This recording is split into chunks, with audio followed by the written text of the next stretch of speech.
Hello, this is a video to go through Marketing 224, Chapter 2, an overview of the international marketing environment.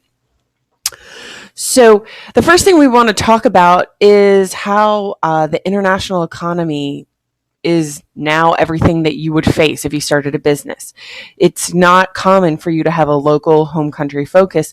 Most companies have a global focus because they understand that their competitors are also in these international markets, and that if you're a US company, that's less than 7% of the world population. So there's a lot of demand out there, and there's a lot of these countries we're going to call emerging markets where their gross national income, the money they have to spend, is growing. So you have a lot of people in, say, India. I think they have about 1.2 billion. And in China, they have about 1.3 billion, compared to the US's 316 million. So without getting a calculator out, the US has about 25% of the number of people in India and China. Okay. So the top multinationals are really responsible for a lot of the wealth and a lot of the employment. You can see the United States, as far as its market capitalization, it's just dwarfing every other country. In 2014, 8.052, and that's in billions. The closest competitor is 1147 at the United Kingdom. Now, over the next 5, 10, 15 years, we will see China and India move up this list. But for right now, we are at the top. And you can see the growth we've had since 2009, just 5 years ago. Top multinational companies. If you look at this list, United States, United States, United States, United States, China, 2 Switzerlands, 3 Switzerlands, South Korea, UK twice. But as a whole, a lot of these companies are the US. So Apple, Exxon, Google, Microsoft. And this isn't the whole list. This is just the top 20. So if you were wondering why a certain company isn't on here, it's just because it's the top 20. So now we have an economic development disparity issue. And so that's the gap between the high income and the low income countries. So firms in the high income countries, the US is a high income country. We're dominating the world economy, and we allocate resources based on market potential rather than local needs. So many US companies, they do not come up with a product because they think the local community needs it.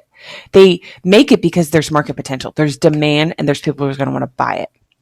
Low-income countries, they can maintain some control, allocate based on local resources, right? What they have available, have ability to control local consumers, and they can lessen the economic gap by imposing barriers to international corporations, such as tariffs and import quotas.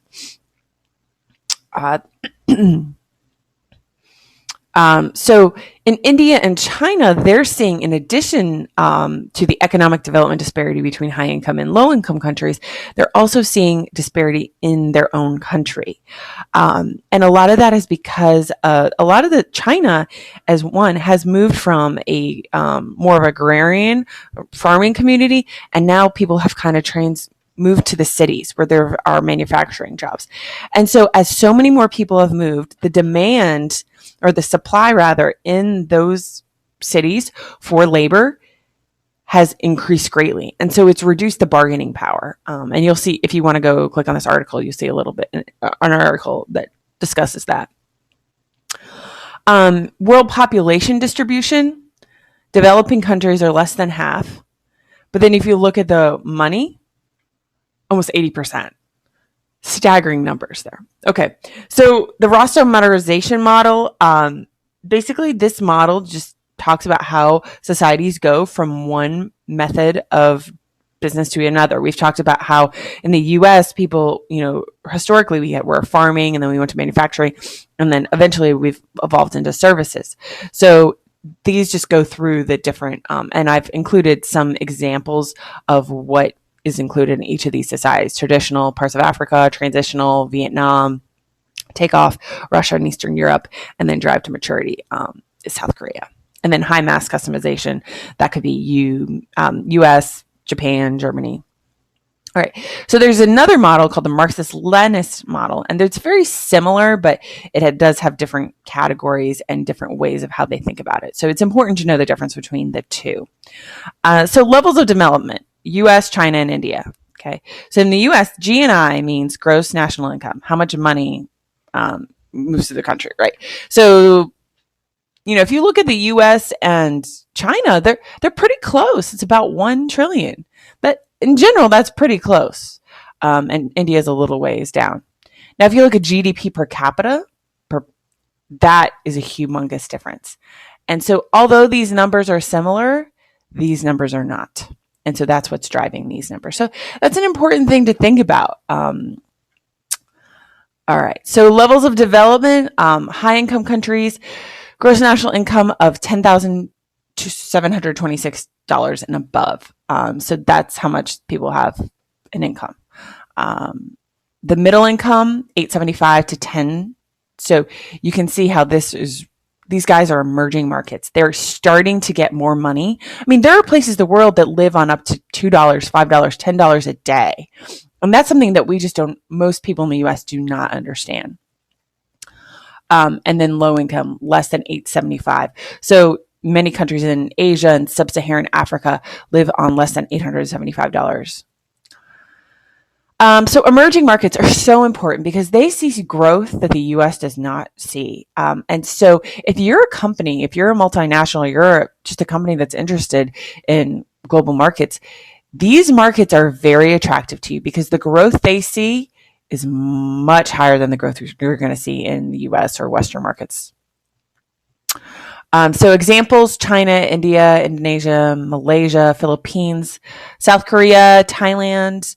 So you can see that the growth rates average 7% per year compared to 2 and some change for North America and Western Europe. Now, with different countries, you're going to see different political risks. Just over the past couple of weeks, the end of 2014, we saw that there were a lot of political risks going on. And so you need to be careful of what's going on in different countries, the tariffs and the quotas, other trade barriers that you might experience. So some countries, not every country, you have to realize if you're in the US and you're working in a country abroad, you're not going to have the same policies you have here. You might have confiscation, expropriation, nationalization. And so I want to make sure I understand what each of those mean, but those are basically just risks that make it more difficult to work in foreign markets. If you're working in foreign markets, you have to follow their legal environment. So that could be international laws, host country laws, and home country laws, right? So home country would be, if you're a U.S. company, your laws. Host country, if you were doing business in China, would be the U.S. laws, China's laws, and then also international laws. And then Islamic law, interpretation of the Quran, which is Islam's holy book. So you would have to follow these rules as well for certain countries. And then the technological environment is changing rapidly. Technology allows us to communicate with people that we never were able to communicate with as fast and as cheap as we are now. All right, that's it for chapter 2. Hope this was helpful. Have a great day.